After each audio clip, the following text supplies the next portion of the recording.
Listo. Entonces vamos a iniciar el día de hoy con el Ateneo Clínico. El Ateneo se titula Mujer con déficit neurológico y compromiso pulmonar. Mi nombre es Simón Cano, yo soy residente de tercer año de medicina interna y el día de hoy les voy a presentar este Ateneo. El contenido de la charla, vamos a ver la historia clínica de la paciente, les voy a describir el examen físico como lo describe el médico que ingresó a esta paciente, les voy a contar cómo fue la evolución, les voy a mostrar las imágenes que son importantes para este caso, algunas preguntas a la especialidad. Del día de hoy nos acompañan las especialidades de medicina interna, hematología, infectología y el servicio de neurología también nos acompaña el día de hoy. Y por último, una revisión corta y específica del tema sobre lo que tiene esta paciente. Vamos a empezar con los datos de identificación. Tenemos una paciente de 48 años, es femenina. Ella es de Vigía del Fuerte y vive allá con su pareja. Ocupación, la señora es ama de casa y hasta antes de esta hospitalización era independiente para todas sus actividades. La señora barría, cocinaba y atendía a sus hijos. Vive con la pareja y sus hijos, como les decía, y tiene 7 hijos. Antecedentes patológicos, niega todos los antecedentes patológicos, infecciosos. Los familiares conocen un antecedente de malaria, se desconoce hace cuánto le hicieron ese diagnóstico de malaria y qué tratamiento había recibido. Tóxicos niega, farmacológicos niega, quirúrgicos, una tubectomía en el 2017, epidemiológicos niega, pero en otros antecedentes, pues uno se pone a interrogar a los familiares y lo primero que me dice es que las condiciones sociales de ella no son las mejores, es una familia pobre. El agua la toman de agua de lluvia. El hijo lo que refiere es que ponen un filtro y de ahí va directamente a un tanque el agua de lluvia, no tiene ningún otro tipo de procesamiento del agua que consumen.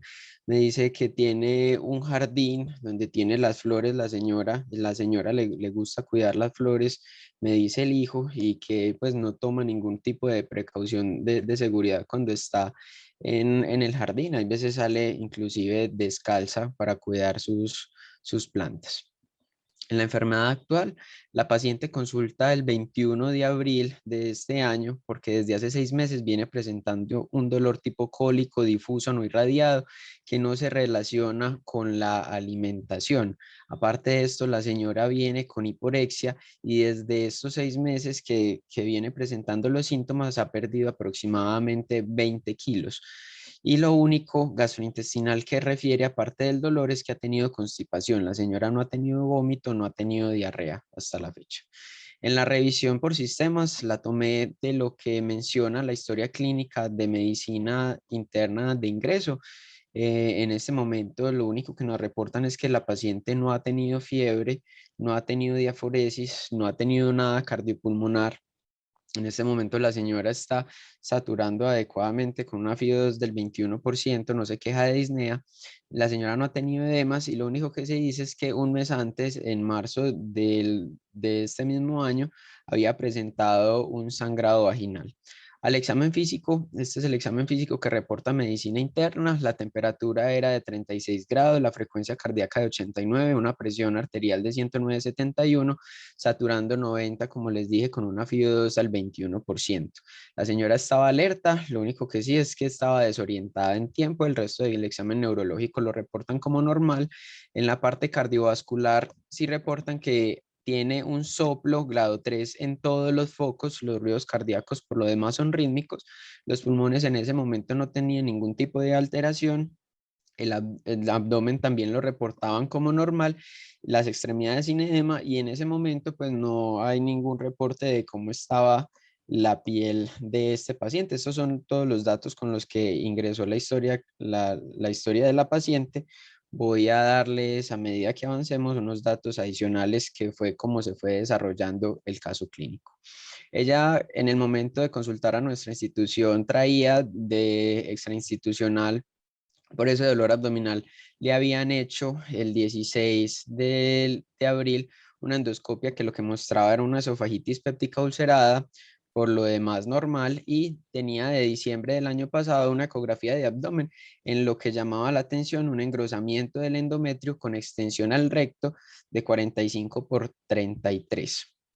Estos son los paraclínicos de ingreso de la paciente, pues en los gases arteriales lo que llamaba la atención es que la señora tenía una alcalosis metabólica. En el hemograma la señora se presentaba con leucocitosis, unos blancos de 19.200, unos neutrófilos elevados de 12.800, tenía monocitosis de 1.520, la hemoglobina estaba en 10,2 con un volumen corpuscular de 74, una trombocitosis de 684.000, los reticulocitos en 1,67, al calcular el IPR da 0,8, es decir, una anemia A regenerativa. En el ionograma tenía el potasio en 3,4, el sodio en 129, ese sodio posteriormente se corrigió y no se le dio como mayor importancia. La función renal estaba bien, el perfil hepático en ese momento estaba bien, al igual que los tiempos de coagulación. Y en otros exámenes, pues llamaba la atención que la señora tenía una albúmina muy baja de 1,6, una LDH elevada que a medida que pasó la hospitalización fue elevándose aún más de 318, una PCR de 8,1. Son los exámenes como que llamaban la atención pues al internista en el momento del ingreso. En la parte infecciosa se descartó VIH, hepatitis C, hepatitis B y le hicieron una prueba treponémica reportada como negativa, así como una gota gruesa que fue negativa. En los paraclínicos de autoinmunidad teníamos ANAS y anti-DNA negativo con un factor reumatoide de 4,5. Desde el ingreso, el médico general le pidió una tomografía de tórax y abdomen por ese síndrome constitucional que venía presentando, sospechando neoplasia. En esta tomografía lo que se veía era una hepatomegalia con un hígado de 18,3 centímetros con esteatosis severa y tenía unos ganglios mesentéricos, sin embargo eran de 7 milímetros y eran de aspecto reactivo. Como les mencioné, ella tenía previamente una ecografía en donde se reportaba un engrosamiento del endometrio.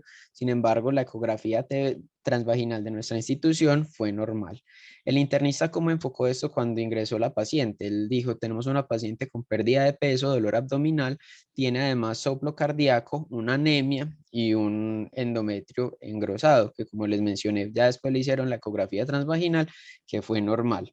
Lo que se mencionó es que como tiene anemia y el TAC tenía una hepatomegalia, pues la sospecha del internista continuaba siendo como primera opción neoplasia. Solicitaron una resonancia de pelvis para caracterizar la lesión previa que se había visto en la ecografía y solicitaron además colonoscopia para el estudio de esa anemia microcítica que tenía.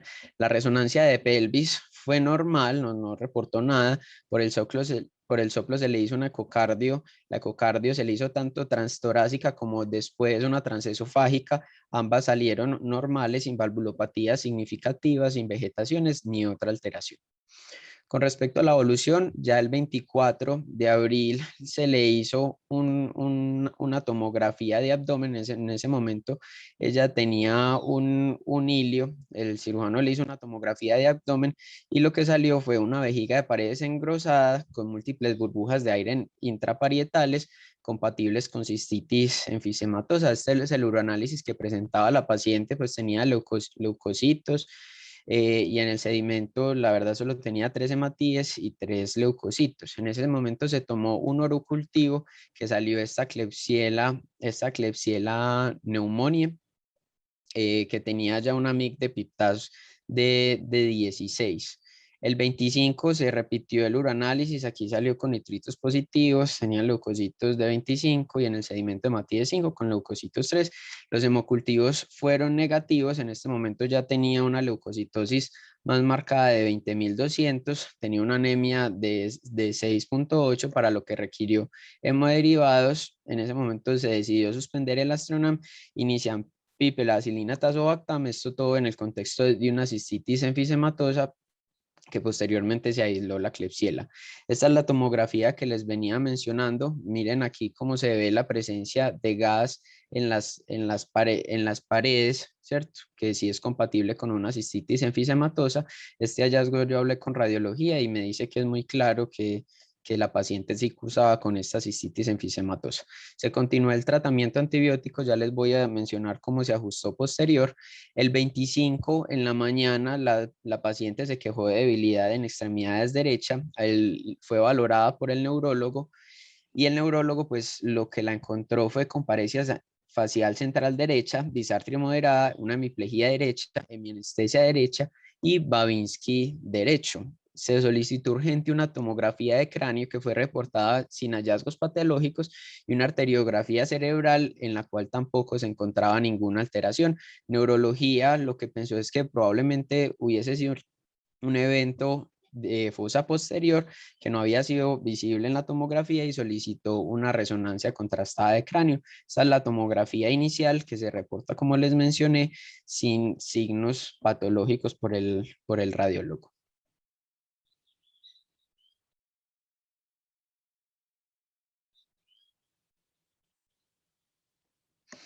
Continuamos ese mismo día, después de la valoración por el neurólogo, la paciente en la tarde la encuentran en malas condiciones, la encuentran hipotensa con una presión arterial de 80-40, una frecuencia respiratoria de 18, la frecuencia cardíaca estaba en 80, pero estaba saturando 98, pero con una máscara de no reinhalación. Le hicieron una radiografía de tórax que mostraba unas opacidades reticulares bilaterales de distribución difusa. En ese momento se interpretaron por un posible edema pulmonar en fase intersticial. Esta es la radiografía donde vemos claramente que los campos están llenos de infiltrados. La B medicina interna consideran que es un choque séptico de origen urinario, la trasladan a UCI, le inician en UCI ventilación mecánica no invasiva. Durante la evolución, la paciente continuó deteriorándose en la UCI, inclusive el 28 requirió intubación orotraqueal. En ese momento seguía con el diagnóstico de un edema agudo de pulmón versus un SDRA por el déficit neurológico que había presentado esta paciente. El 27 se decidió a realizar una punción lumbar, que es la que les estoy mostrando acá, en la cual veíamos que tenía proteínas en 17, una glucosa de 108, sin leucocitos y eritrocitos tenían 90, drenados del 100%. Todos los estudios microbiológicos en esta punción lumbar fueron negativos. Esta es una tomografía de tórax que se le hizo para ver el compromiso pulmonar. Vemos también que está lleno de infiltrados con algo de derrame.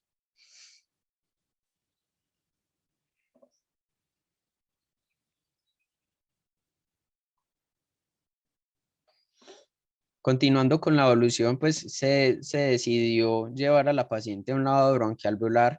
En el lavado bronquialveolar se le tomaron estudios microbiológicos que fueron negativos. Sin embargo, cuando llega el informe de patología, sí reportan ZN negativo, plata metenamina negativa, en el extendido un fondo hemorrágico y múltiples estructuras parasitarias compatibles con estrongiloides. Entonces, el primer diagnóstico de esta paciente era un síndrome de Loeffler, que era lo que la tenía con ese deterioro respiratorio y que podía explicar los síntomas iniciales de pérdida de peso y dolor abdominal con lo que se manifestó esta paciente. En ese momento la paciente continúa en malas condiciones, se decide volver a hemocultivar y en uno de 3 hemocultivos hay crecimiento nuevamente de una Klebsiella pneumoniae. Fue valorada el 30 por infectología. Infectología pues la vio la primera vez el 30 y llamaba la atención en la piel estas lesiones violáceas que presentaba tanto en extremidades como tronco, abdomen y región glútea.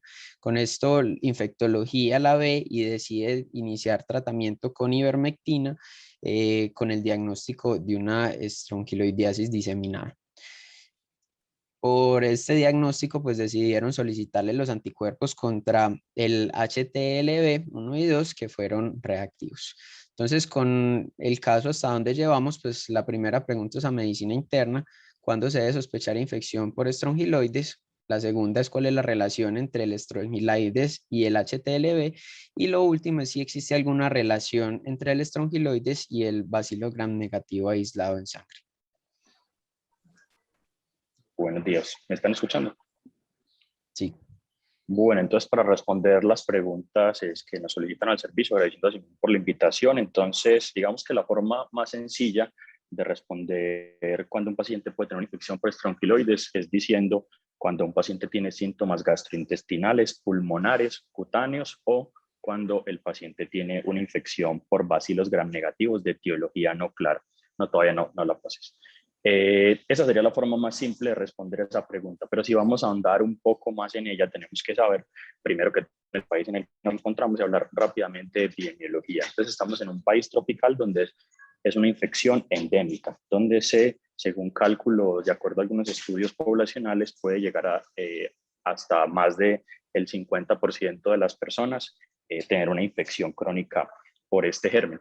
Y la pregunta que uno les debe hacer a los pacientes o que uno se debe hacer a sí mismo es quién incluso durante cualquier momento de su vida no ha tenido contacto, ya sea con las manos o con los pies, con la tierra, ya sea o que haya sido en un paseo o que haya sido en labores de jardinería y posiblemente el contacto con la tierra contaminada con heces fecales humanas en algún momento de la historia de los pacientes favorezcan a que haya este proceso infeccioso. Entonces, prácticamente todos tienen riesgo de tener infecciones, pero la mayoría de veces son infecciones crónicas. Para las personas que van a ejercer medicina fuera del trópico, las personas que tendrán el riesgo serán aquellos que viajan, serán aquellos que tienen atención de pacientes migrantes y entonces, como lo comentaba, pueden pasar incluso hasta 40 años desde una exposición, entonces se han reportado pacientes con esas exposiciones de factor de riesgo tan prolongado. Entonces, como lo mencionaba, la mayoría de infecciones son infecciones crónicas, solamente cuando hay una situación de inmunosupresión es que puede ocurrir la autoinfección, la hiperinfección y la infección diseminada. Inmunosupresión me refiero al uso de glucocorticoides a los pacientes trasplantados, HTLV, HIV, desnutrición, alcoholismo, para nombrar algunos de ellos. Entonces, pues ya describiendo un poco la clínica, en la parte gastrointestinal realmente no hay nada específico. Las manifestaciones son muy variables: diarrea, constipación, dolor abdominal, síndrome malabsortivo, enteropatía perdedora de proteínas, sangrado, pseudocolitis ulcerativa, etcétera, etcétera. No hay nada específico y por eso fue que en esta paciente, pues de pronto inicialmente eso pudo no haber orientado. Ahora sí, respecto a la parte pulmonar, que es la que les muestro en esa diapositiva, entonces las manifestaciones pueden ser también muy variables y se mueve dentro de un espectro desde una enfermedad oligosintomática, como ocurre en los huéspedes inmunocompetentes, hasta una infección grave que puede llevar a la muerte en el caso de los pacientes inmunosuprimidos. La manifestación pulmonar de este parásito se engloba dentro del síndrome de Leffler, compartido con otras geohelminthiasis que tienen pulmonar, y donde las manifestaciones clínicas usuales son una tos que es predominantemente seca, que puede resolver espontáneamente en 2 a 3 semanas. Algunos pacientes pueden tener hemoptisis, en esputo, visualización de cristales de Charcot-Leyden, y en algunos pacientes se pueden visualizar larvas en la expectoración. El cuadro típico es un síndrome broncoobstructivo que simula un asma o una neumonía típica, que justamente tiene la característica de que inicia después de una exposición a esteroides, ya sea un paciente que va a ir a quimioterapia, un paciente que le da COVID y le ponen dexametasona, o un paciente que tiene un síndrome broncoobstructivo, se le inicia esteroides y en lugar de mejorar, empeora. Siguiente.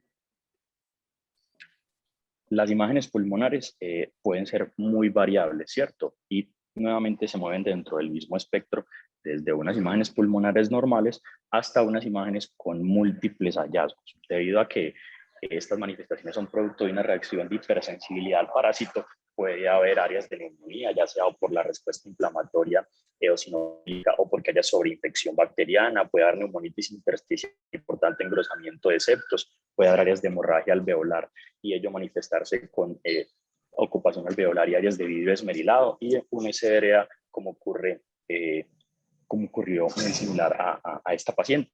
Como recordamos en la imagen, evidenciaban todos estos hallazgos. Entonces pueden dar cualquier cosa: patrón miliar, patrón reticular, patrón alveolar o una mezcla de todas ellas. Puede tener una distribución aleatoria o una distribución más focal.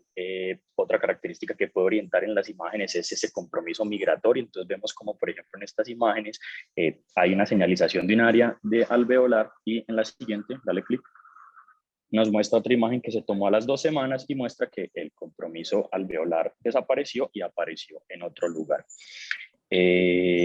Habitualmente estas tienen como ese comportamiento evanescente de rápida aparición y desaparición, y muchas veces cuando se resuelve el cuadro pueden desaparecer en días a semanas siguientes.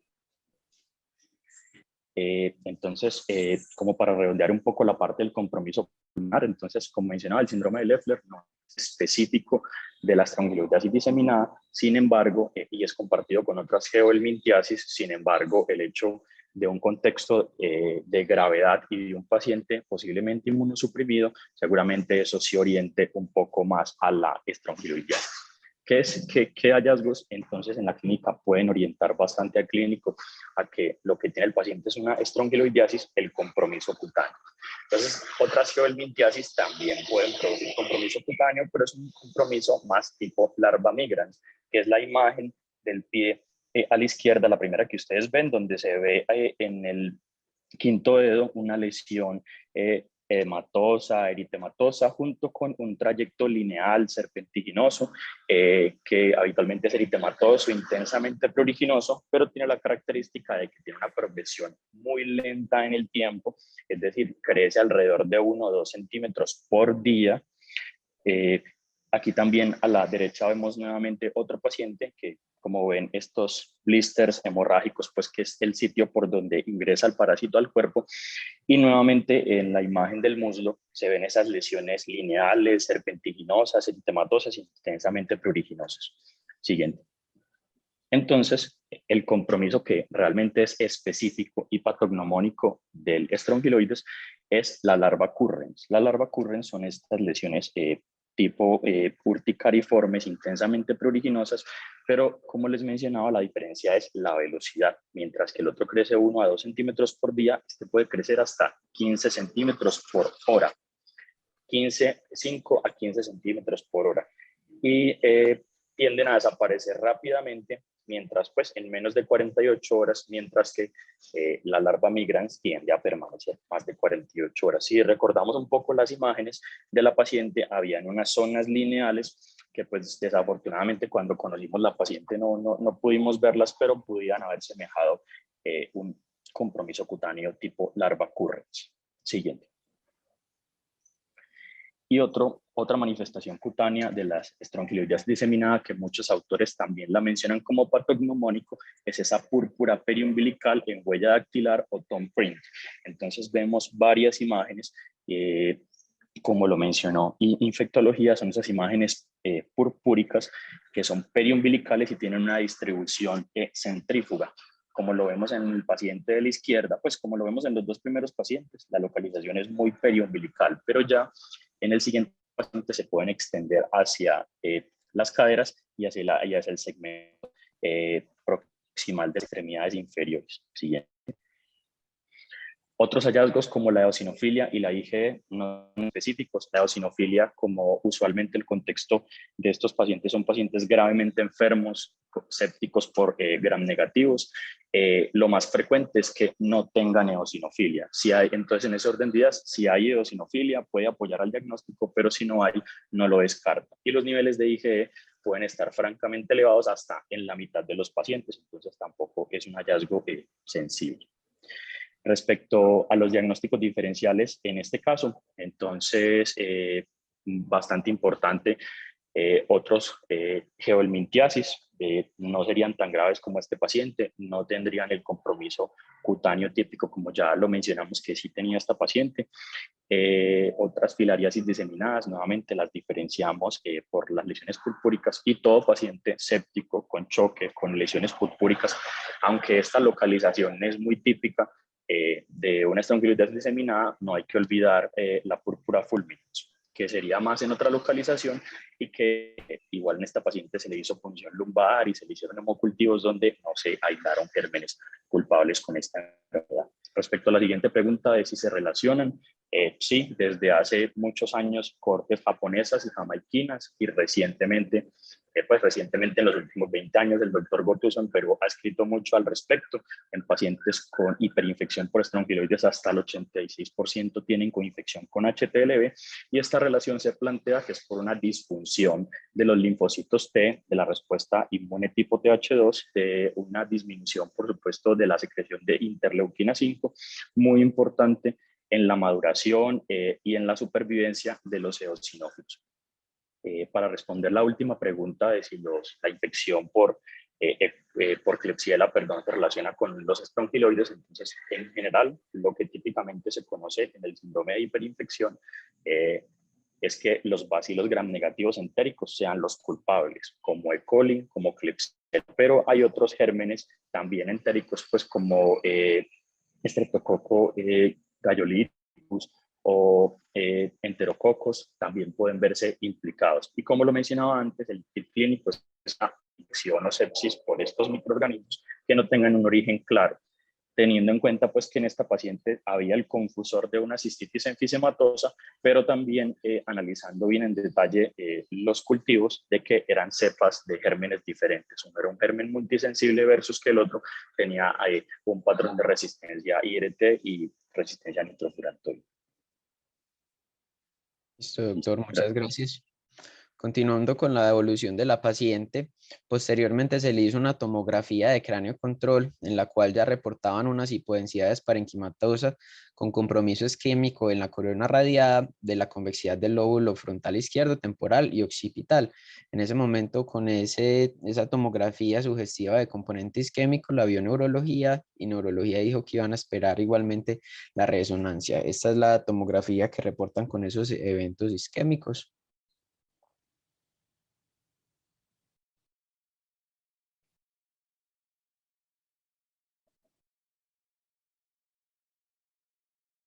Y posteriormente se realiza la resonancia de cráneo.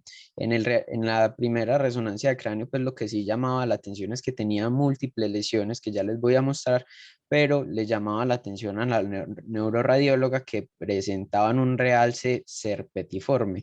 Esto lo interpretó como una posible neuroinfección, unos cambios inflamatorios y edema vasogénico que eran secundarios a una estronquiloidiasis cerebral. Esta es la primera resonancia que les estoy mostrando. Les va a correr la secuencia T2 FLAIR y la contrastada por último, todas de corrido.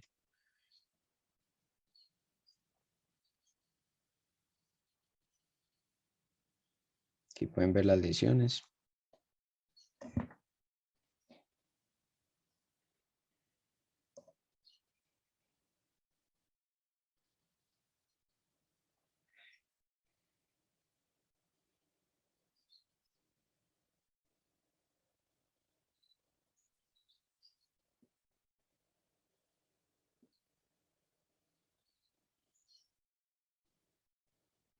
Esta es la contrastada.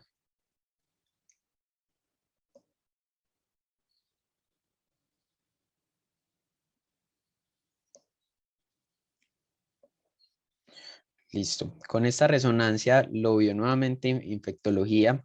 Infectología reporta esas lesiones como unas lesiones inflamatorias. No estaba claro del todo si eran abscesos cerebrales, realzaban con el medio de contraste. Lo que se consideró es que eran secundarias a una invasión de las larvas al sistema nervioso central con un fenómeno inflamatorio asociado, sin descartar una sobreinfección biógena. En ese momento se consideró que la estrongiloidiasis en sistema nervioso central es rara, no hay evidencia con qué manejarla y se consideró adicionar al vendasol a la terapia. La valoración por neurología también mencionaba que tampoco era posible definir si se trataba de invasión por larvas o abscesos por sobreinfección. Decía que era difícil descartar que tuviese abscesos en este momento y lo que definieron entre ambas especialidades fue hacer una resonancia de control. La primera era del 12, esta es la segunda resonancia, que es una resonancia del 26. Aquí importante es que cuando estaban comparando con el estudio previo, ya como les mencionaba, ya había recibido ivermectina y ya había iniciado el tratamiento con albendazol. Dijeron que al comparar con el estudio previo había un aumento de las lesiones y el edema vasogénico. Y lo otro que reportaban una irregularidad de la arteria cerebral posterior que el neuroradiólogo lo interpretaba como de origen artefactual. Esta es la segunda resonancia de control en la que las lesiones habían empeorado.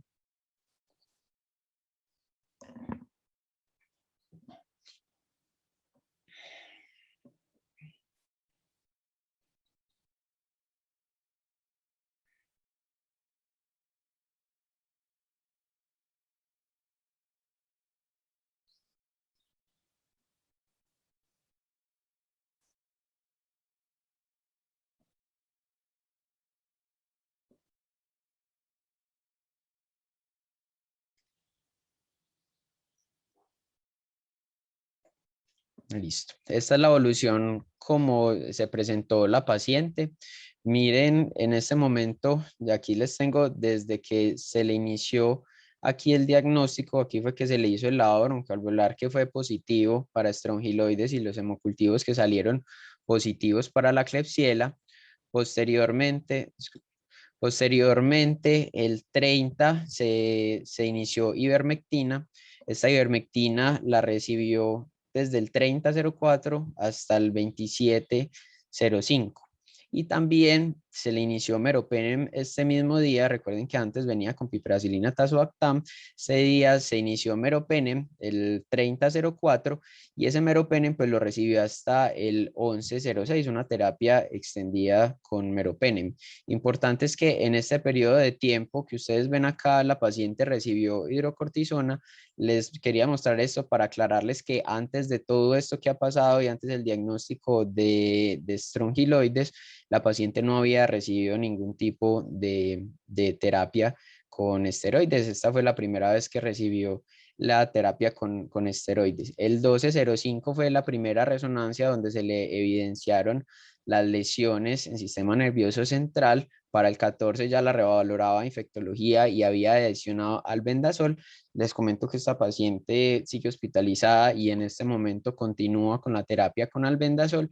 Y el 25 fue que se le hizo la segunda resonancia en la cual habían empeorado las lesiones.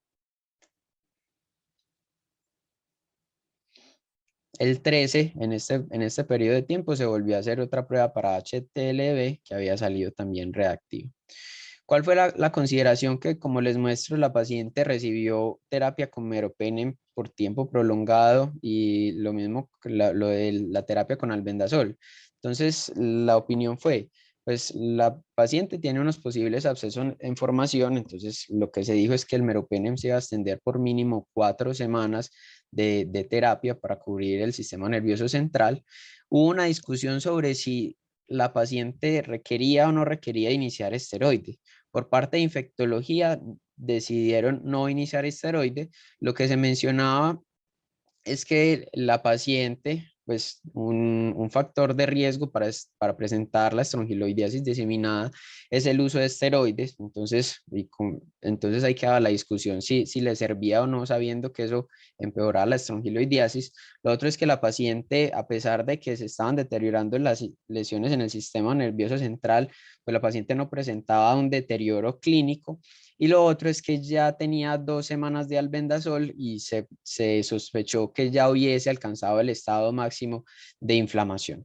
Lo otro es que el reporte de infectología lo que mencionan es que no se conoce el tiempo de terapia que se debe dar para estos pacientes, y lo que se decidió, pues en base a un reporte de caso, fue que extender la terapia con albendazol, ya que en ese reporte de caso pues lo había recibido por 3 meses el albendazol. Entonces, por esto los tiempos del meropenem y del albendazol. Y por esta es la justificación por la cual no se le inició esteroide. Lo otro es que neurología también lo vio. Dice el neurólogo que no conoce evidencia a favor o en contra del esteroide en estos casos de estrongiloides en sistema nervioso central, y que iban a considerar el esteroide si continuaba deteriorándose la paciente, hecho que nunca ocurrió. Esta es la evolución de los laboratorios. Miren, entonces aquí les puse las fechas de cómo iba ocurriendo con las resonancias y los casos positivos. Y acá tenemos los valores de donde se ha aislado estrongiloides. Entonces, el 3/05, pues ya teníamos unos hemocultivos que eran negativos con los previos del 29 positivos. El estrongiloide se continuaba aislando en el aspirado traqueal. En ese momento, pues también se aisló ahí en el aspirado una lofomonas, pues simplemente se consideró como un germen que estaba adicional al estrongiloides correlacionado con el estado social de la paciente. Ya para el 5 se hizo nuevamente aspirado traqueal que fue positivo, coprológico seguía positivo. Para el 10 ya había negativizado el aspirado traqueal, continuamos con coprológico positivo. Y para el 16/05, ya miren que ya lleva 2 días de albendazol, ya venía recibiendo la ivermectina desde el 29, pues se hizo un control de coprológico y de aquí en adelante nunca más se volvió a aislar en el estrongiloides. Entonces las preguntas son, para el servicio de neurología, que cuál era el diagnóstico diferencial de estas lesiones evidenciadas en la resonancia y si existe alguna indicación para el uso de esteroide en infección parasitaria del sistema nervioso central.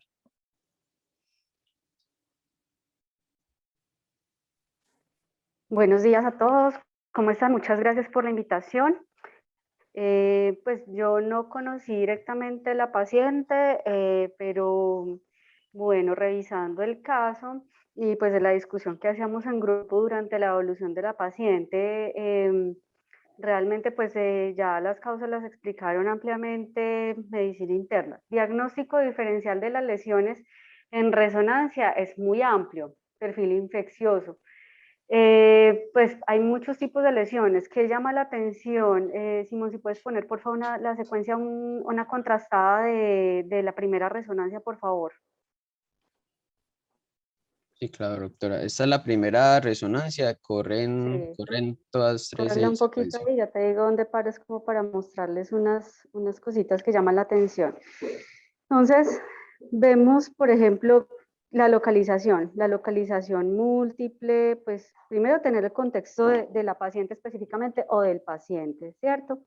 Entonces, ahí vemos como lesiones múltiples que uno en un paciente tiene como digamos, un síndrome constitucional, uno puede pensar, uno, desde el punto de vista imágenes, no necesariamente infeccioso, metástasis. Dos, procesos infecciosos ampliamente oportunistas, pues obviamente pues la tranquilidad es algo muy raro. Entonces ahí córrela un poquito, por favor, donde vemos unas lesiones que son contrastadas. Por favor, deja correr la contrastada. Quiero mostrarles algo porque ahí donde ve uno la captación del medio de contraste es donde uno ya le llama la atención para pensar más en un absceso. En este caso, y considerando pues el estrongiloides en la paciente, por la penetración de la barrera intestinal, pues obviamente también hay déjala ahí por favor, pues infecciones por gérmenes gram negativos es una opción. Entonces, ¿qué nos llama la atención? Lesiones múltiples, redondeadas, como con diferenciación en en las intensidades de la resonancia, hay edema, ¿cierto? Entonces ahí tú lo primero que piensas es absceso. ¿Cuál germen? Cualquiera en la condición del paciente. Entonces, gram negativos, pues yo creo que si no descubrimos el estrongiloides todavía estaríamos dando vueltas con este paciente, con esta paciente. Entonces son lesiones que captan, ahí puede ser cualquier infecciosa. Había unas muy redondeadas que eran muy en la fosa posterior, no diría cuando las ve criptococo. Las lesiones por toxoplasma generalmente son gangliobasales, son un poquito más amplias, igual están con el realce, pero principalmente el diagnóstico diferencial, infecciones. ¿Cuál? Dependiendo de la condición del paciente. Cisticerco también es una, pero el cisticerco tiene una característica que tú ves el quiste, puedes ver el escólex y son múltiples. Aquí vemos que son múltiples lesiones, pero están como en un foco. Me gustaría, por favor, que pusieras la tomografía inicial, porque hay cositas que pues a mí me llaman la atención y sí me gustaría como explicarles en tomografía, porque hay lesiones que digamos que a veces pueden generar mucha confusión en tomografía. Como me llamó la atención de esa tomografía, que tiene lesiones en diferentes localizaciones. Entonces, como para un diagnóstico diferencial, porque primero la paciente hizo un déficit súbito, entonces aquí, correrla un poquito más, por favor.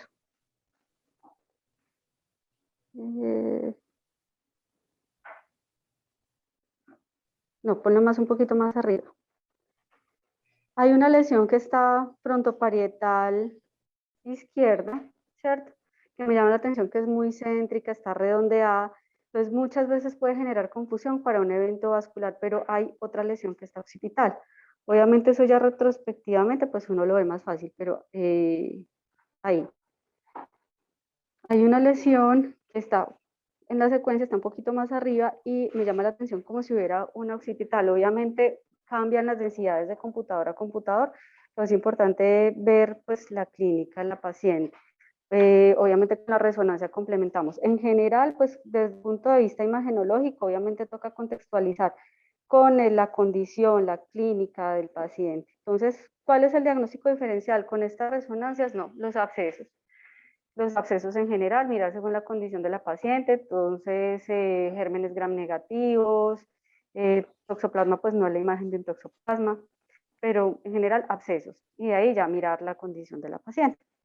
Con respecto a la segunda pregunta, el uso de esteroides, pues es que realmente estos casos son raros, obviamente tenemos una población pues muy vulnerable, pero no hay una evidencia. En general, por ejemplo, qué tipo de parásitos utilizamos esteroides cuando hay infección por cisticercosis, porque la reacción inflamatoria sí puede generar muchas complicaciones. Entonces, por ejemplo, al inicio, en algunos casos donde vemos que, por ejemplo, en el caso de la cisticercosis, que hay lesiones que están quistes en zonas como vulnerables o de riesgo, sí usamos esteroides. Obviamente, cuando ya se ha iniciado un tratamiento. En este caso, pues realmente estamos como no hay casos de literatura como que nos apoyen a usar esteroides. En general, en procesos infecciosos, pues en meningitis los usamos en etapa temprana. En tuberculosis usamos esteroides según pues el estadio del paciente o el riesgo que presente. Pero específicamente en parasitaria, pues que tengamos como la certeza o el conocimiento en cisticerco. En la estrongiloidosis, pues es que es un panorama que estamos conociendo, no hay mucha evidencia, entonces realmente se consideró sobre todo por las lesiones, pero pues igual se esperó la evolución porque clínicamente la paciente no deterioró según entiendo. Entonces, lo que veíamos en la segunda resonancia, que eso fue algo que se discutió, fue que probablemente podría ser la respuesta al tratamiento que tenía, pues obviamente los parásitos van muriendo, generan una reacción inflamatoria, y eso vemos el empeoramiento en la imagen, más no en la paciente. Entonces, por eso se le dio un compás de espera. Espero que con eso haya resuelto estas inquietudes. Muchas gracias por la invitación. Perfecto, muchas gracias, doctora. Y continuando con la actividad, pues también aprovechamos para preguntarle a infectología cuáles son las manifestaciones del sistema nervioso central de una infección por estrongiloides, cuál sería el tratamiento para estas infecciones y cuál sería la duración óptima del tratamiento si hay compromiso pulmonar cutáneo y en sistema nervioso central.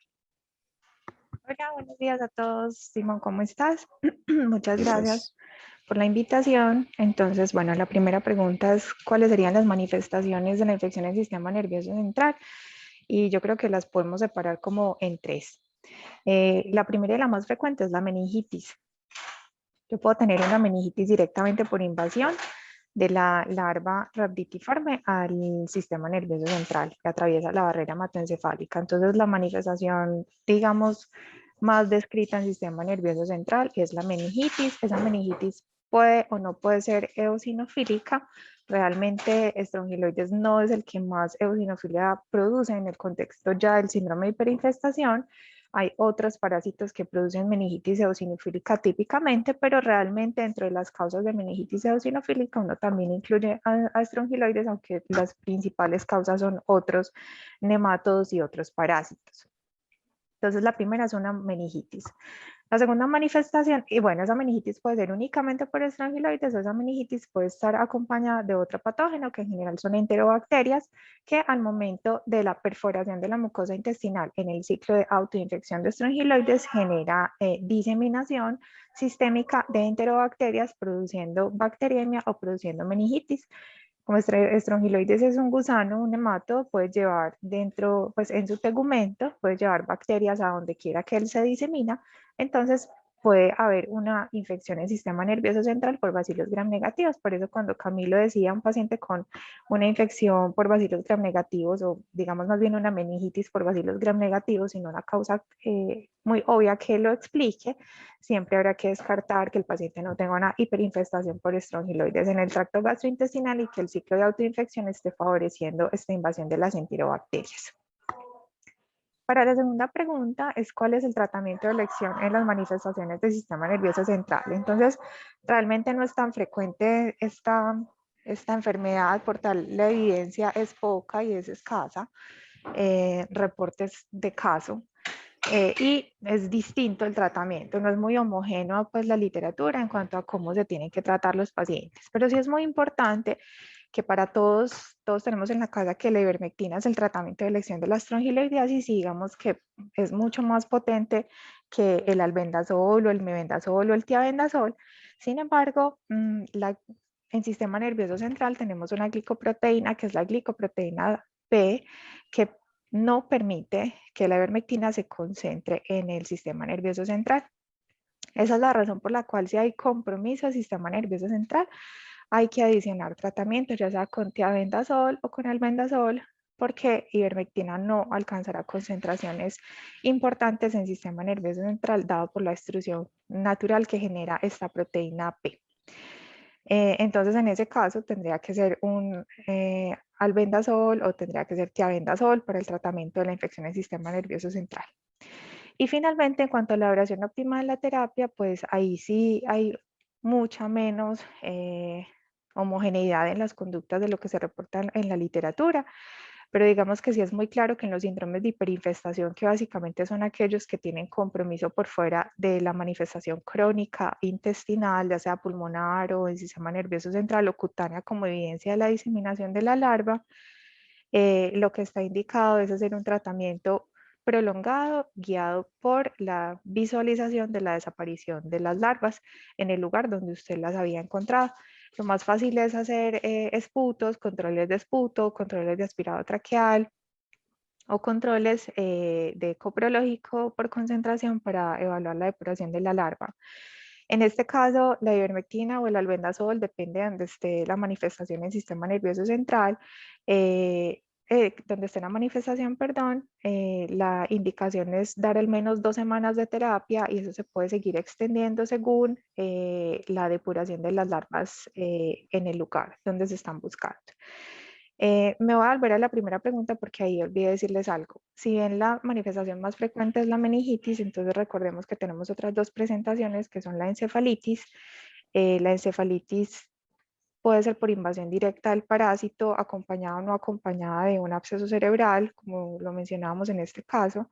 Y la tercera manifestación es la oclusión de vasos pequeños, ¿cierto? Entonces, estrongiloides, por ser una larva, puede obstruir la circulación más pequeña y generar microinfartos, y parte de los síntomas que el paciente puede presentar realmente más son de características isquémicas que propiamente infecciosas.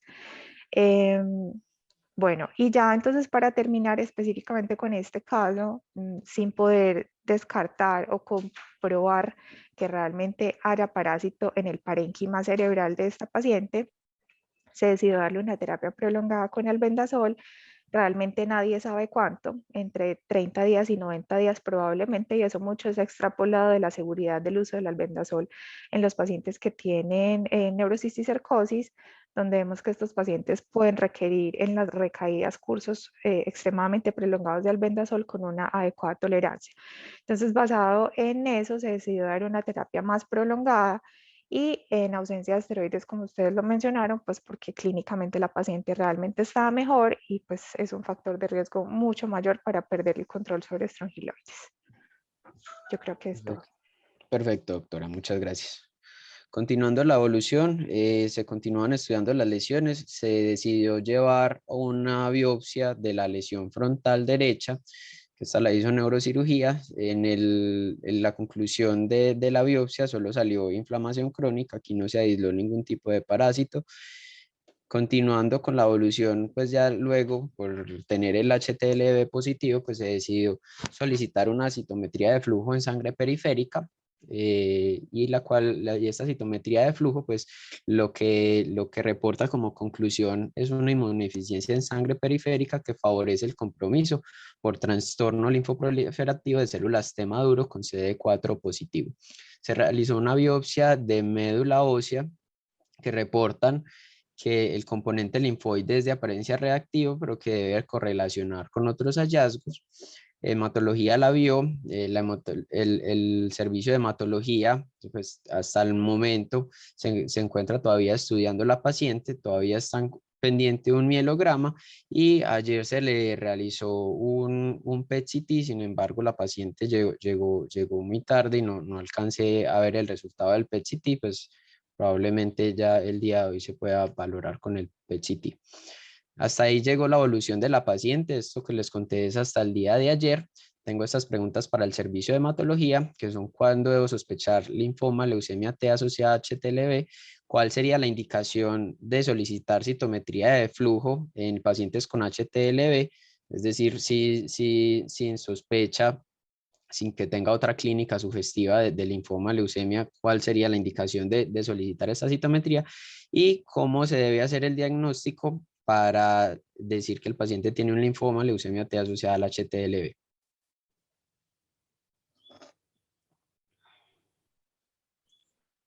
Buenos días.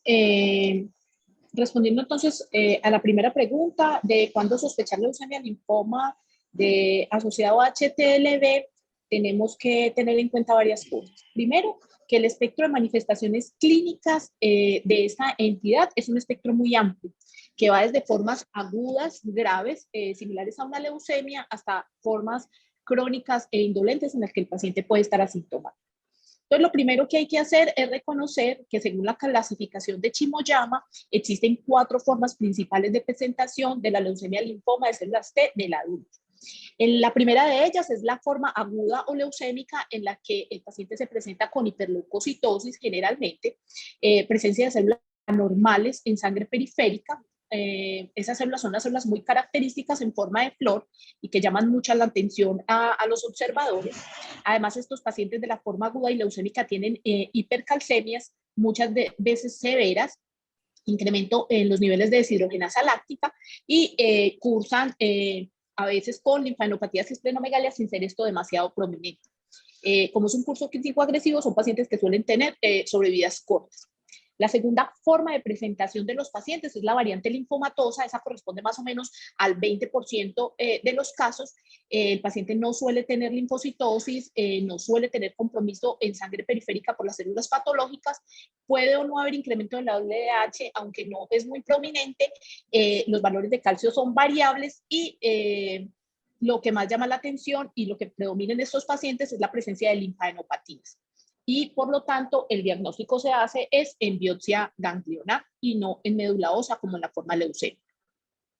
Por último, tenemos 2 formas que son un poco más larvadas y más crónicas. Una de ellas es la forma indolente, en la que el paciente no tiene linfocitosis, puede tener algunas células anormales circulantes, aunque el porcentaje no es muy elevado. No tiene incremento de la LDH, no hay hipercalcemia, no hay linfadenopatías, no hay espasmoplemomegalia y generalmente tampoco tiene infiltración de la médula ósea. Y la última, esa corresponde más o menos a la variante Smolder, más o menos a un 5% de los casos. Y por último tenemos la forma crónica, que en esta los pacientes suelen tener algo de linfocitosis, pueden tener uno que otro linfocito patológico anormal circulante. La elevación de la LDH es menos prominente, casi que no. Hipercalcemia no tienen, pueden tener algún compromiso cutáneo con rash o pápulas, pero no es una cosa demasiado llamativa. Y aunque pueden tener linfadenopatías y esplenomegalia, pues no suelen ser masivas. Yo creo que con la evolución clínica de esta paciente estamos esperando el PET, que como dice Simón, la paciente se lo tomaron ayer, pero que no ha llegado el resultado, porque vino muy tarde pues, de la institución en donde se lo estaban realizando. Esta paciente, por todo el cuadro clínico que tiene, lamentablemente pues no tenemos como la evolución de la deshidrogenasa láctica durante la hospitalización ni el recuento de los linfocitos. La linfocitosis de esta paciente ha sido una linfocitosis discreta, no prominente. La elevación de la deshidrogenasa láctica, la LDH estuvo muy elevada, pero como en el curso de la gravedad de la paciente y posteriormente la LDH lo está solo de manera ligera y tampoco ha cursado pues como una hipercalcemia severa. Yo pensaría que estamos ante una forma crónica de leucemia linfoma de células T del adulto. ¿Cuál es la segunda pregunta, Simón? Que ya se la mostré, doctor. Bueno. En aquellos pacientes con infección por HTLV1, la gran mayoría de los pacientes con la infección pues no desarrollan ningún tipo de neoplasia hematológica. Listo, la mayor parte de los portadores no lo desarrollan. Generalmente los pacientes que lo hacen después de periodos muy prolongados de tiempo. Los pacientes que desarrollan leucemia linfoma de células T del adulto suelen ser pacientes que tienen 20 o 30 años de infección, se ha descrito más que todo aquellos que han sufrido transmisión vertical de la enfermedad durante la gestación de su madre o principalmente después de ser amamantados por madres portadoras. Entonces, la edad de presentación de estas variedades casi siempre es más o menos entre los 40 y los 50 años.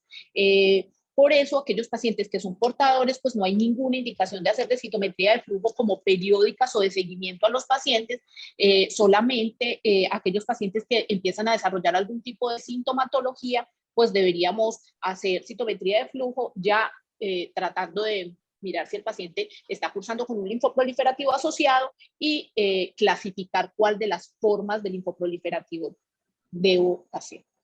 Y para hacer el diagnóstico de leucemia linfoma de células T asociado a HTLV, entonces lo más importante es mirar cuál cuadro clínico del paciente está predominando. Si el paciente se está presentando con una forma aguda, leucémica, con gran cantidad de células patológicas en sangre periférica, con una hipercalcemia marcada, etcétera. Entonces yo hago una aspirada, una biopsia de médula ósea, lo puedo complementar con una citometría de flujo en sangre periférica, pero si la mayoría de las veces estos pacientes a infiltración medular, o sea que con el estudio medular sería suficiente.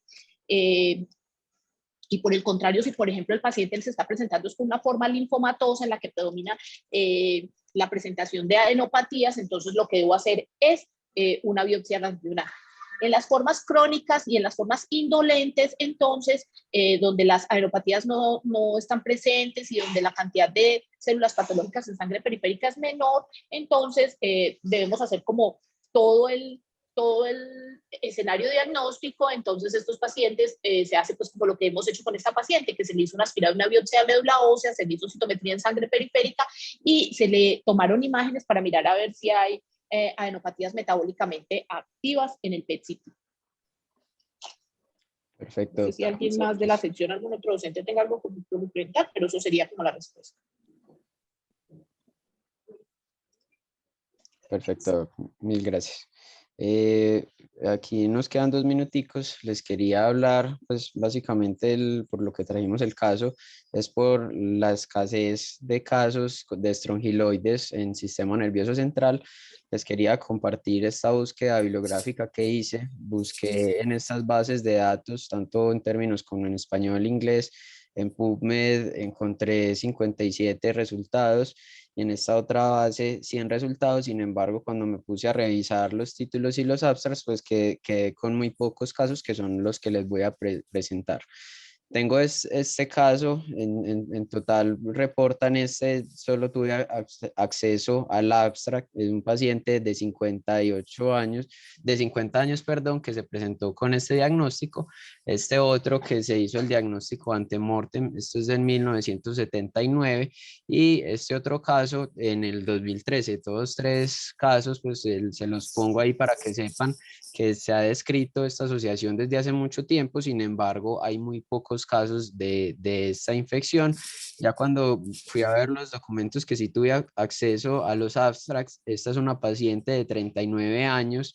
Esta paciente de 39 años venía recibiendo esteroides, llegó con un déficit neurológico, y aparte del déficit neurológico, la señora tenía una CID. En ella nunca se logró hacer ningún tipo de diagnóstico y se encontraban unas lesiones en el cerebelo que luego de la necropsia pues encontraron unas larvas que eran viables en el cerebelo. Y cuando me fui a ver otros casos, pues aquí les hice como un resumencito corto. Este primer caso me pareció muy interesante. Es una paciente de 13 años que se presentó con epilepsia. Ella no tenía ningún antecedente reportado. Se presentó con convulsiones, llegó con estas lesiones en la resonancia. Mire que son muy similares a las que presentaba nuestra paciente. Todas estas son las lesiones que presentaba, como les digo, similares a las que presentaba nuestra paciente. Y cuando fueron a hacer una biopsia de las lesiones, pues lo que encontraron es que en la histopatología tenía una respuesta inflamatoria granulomatosa con vasculitis. Aparte de eso, tenía una ELISA positiva para estrongiloides, y en el espécimen histológico pues se veía un nematodo que probablemente pues lo reportaban como un parásito muerto. Esta paciente recibió tratamiento con albendazol cada 12 horas por 3 meses y a los 3 años pues las lesiones desaparecieron. Este otro segundo paciente es un paciente que también se presentó con cefalea, convulsión y pérdida de peso. Los antecedentes eran ARLs, un CA de próstata, pero lo importante es que venía en tratamiento con metotrexate, prednisolona y aparte de eso se le había documentado un HTLV1. El diagnóstico de este paciente se hizo con la visualización de larvas en el líquido cefalorraquídeo. Ese es el estudio del líquido cefalorraquídeo. En este paciente también recibió albendazol más ivermectina, sin embargo, después de año y medio de estar hospitalizado con múltiples complicaciones, falleció. Estos otros pacientes, miren que recibieron ivermectina, albendazol. Por ejemplo, este paciente depuró las larvas. Esto fue por un mes, depuró las larvas, pero nunca mejoró neurológicamente. Estos son otros pacientes, miren, estos con VIH, ambos murieron. El tratamiento que alcanzaron a recibir fue muy poco, fue con tiabendazol, como les digo, ambos murieron. Este otro caso que era un paciente con una policondritis recidivante. En este caso el diagnóstico se le hizo en esputo y materia fecal, aparte de eso se le solicitaron anticuerpos. En este caso recibió tiabendazol por 17 días, luego lo dejaron con tiabendazol por 6 meses. Y esta es una fotografía de un paciente en el cual también en la materia blanca pues se le había aislado el parásito. Y con respecto a nuestro caso, pues interesante este caso en el cual se presentó como un absceso cerebral. En la autopsia lo único que encontraron fue estrongiloides como posible etiología. Muchas gracias. Esos casitos se los quería compartir porque pues es lo único que hay, lo único reportado sobre esa estrongiloidiasis en sistema nervioso central. No sé si tengan algún comentario, alguna duda. Debo hacer una precisión. Resumido, siempre hay que analizar la sangre periférica. El diagnóstico de esta entidad no interviene la biopsia de médula ósea. El análisis de la sangre periférica, el diagnóstico se basa en 3 elementos. Uno, la histopatología del ganglio, si hay ganglios para biopsiar, con un inmunofenotipo característico CD3, CD4, CD25 positivos y CD7 negativos. El análisis de sangre periférica incluye morfología y citometría de flujo. Siempre se debe hacer citometría de flujo de la sangre periférica en infección de HTLV. 1. Si tiene más de 5% de linfocitos anormales, esos linfocitos son, ya hacemos diagnóstico de esta entidad con solamente 5%. Y el subtipo mínimo sería uno crónico o un Smolder. Si tiene menos del 5% o no hay afectación de la sangre periférica por citometría de flujo, sería un portador crónico. Si tiene formas ganglionares, pues linfomatoso. Y agudo, si además de la afectación de la sangre periférica, se demuestra afectación de otros órganos, como decir sistema nervioso central, que este paciente puede tener afectación del sistema nervioso central. Tengo la duda porque pues sobre el estrongiloides cerebral puede tener de base afectación del sistema nervioso central, y en médula ósea se demostró 13%, como que estuviera afectada también la médula ósea. O sea que ahí podría haber una cabida para un subtipo agudo. Entonces, histopatología sí lo hay, análisis de sangre periférica y la serología positiva para HTLV1. Estos son los elementos centrales para el diagnóstico. Con eso se hace el diagnóstico. Las otras biopsia médula ósea y lo otro de piel es para analizar o estadificar la extensión, evaluar la extensión de la enfermedad y clasificarlo en uno de esos subtipos. Eso era todo. Perfecto, muchas gracias. Bueno. Gracias a ti. Simón, yo quería comentar una cosa muy importante. Me parece muy importante que los internos vean que en esta paciente fue fundamental el antecedente y una buena historia clínica centrada también en la parte social y demográfica de la paciente. lo que hacía, los servicios con los que contaba su casa. Muchas veces se nos critica el servicio de medicina interna por preguntarle si la paciente viene de área rural, si cocina con leña, si tiene uso o acceso al agua potable, pero estos casos representan el por qué lo hacemos. Era muy importante tener ese antecedente tal y como vos lo pudiste ver en la historia clínica. ¿Y por qué es tan importante? Porque creo que a pesar de que se llegó a un diagnóstico microbiológico muy exacto con lo del estrongiloides, con la estrongiloidiasis, creo que el resultado del labor oncoalveolar que se hizo cuando hizo el SDRA a esta paciente no esperaba encontrar el estrongiloides ahí en el lavado. Entonces fue un diagnóstico que nos invistió, nos sorprendió, pero creo que es fundamental que los pacientes de áreas rurales se interroguen respecto a todos estos aspectos de la historia clínica que son de carácter fundamental. Y bueno, muchas gracias, muy bueno el caso.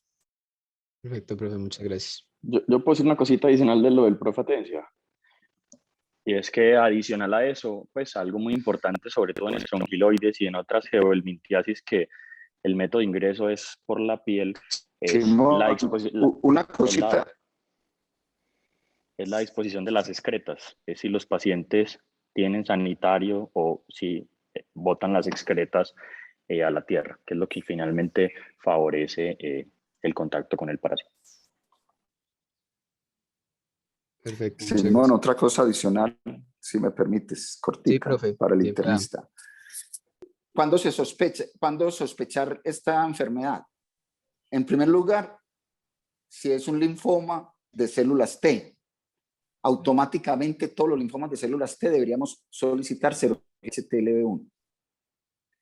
Y muy importante, como en este caso, que se debe hacer el reconocimiento al grupo de infectología en un paciente con una inmunosupresión, con una infección oportunista que no aparentemente no tiene una causa, es un VIH negativo y aparentemente no hay una causa y se encuentra entidad asociada con inmunosupresión como la estrongiloidiasis, pero también, por ejemplo, una citomegalovirus, una enfermedad, un citomegalovirus en un paciente que no debería tener esa enfermedad, aspergilosis, neumocistis girovesi. En esos pacientes cabe o convendría dentro de estudio de inmunidad solicitar la serología de HTLV1. Sí, profe, muchas gracias.